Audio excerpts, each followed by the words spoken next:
પારડી પોલીસે ટેમ્પામાંથી 74.250 ગ્રામ ગાંજો સહિત કુલ ₹2.08 લાખના મુદ્દામાલ સાથે બેની ધરપકડ કરી।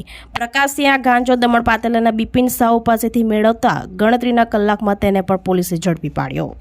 પારડી પોલીસે ગાંજાના જથ્થા સાથે 2 ઇસમોની ધરપકડ કરી છે। પારડી બસલાપાડ 3 રસ્તા પડિયા રોડ નજીક પોલીસે બાતમીના આધારે વોચ ગોઠવી હતી। તે દરમિયાન પોલીસે શંકાસ્પદ સુપર કેરી ટેમ્પો નંબર GJ15AV 7381 ને રોકી તપાસ કરતા ટેમ્પામાંથી વનસ્પતિજન્ય ગાંજાનો જથ્થો મળી આવ્યો હતો।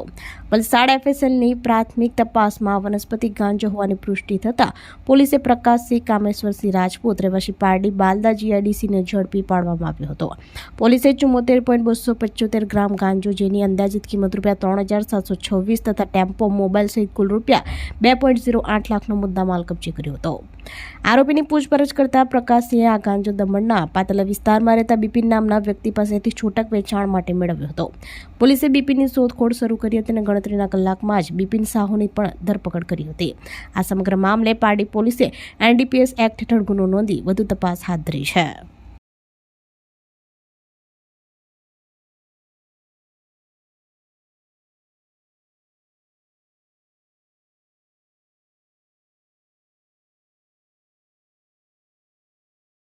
આપણી સંકલ્પ ન્યૂઝ ચેનલને સબસ્ક્રાઇબ અને લાઇક કરો, બેલ આઇકન દબાવો જેથી આવનાર ન્યૂઝ અપડેટ્સની નોટિફિકેશન આપના મોબાઈલ પર સૌથી પહેલા પહોંચે। Like, subscribe and share the video.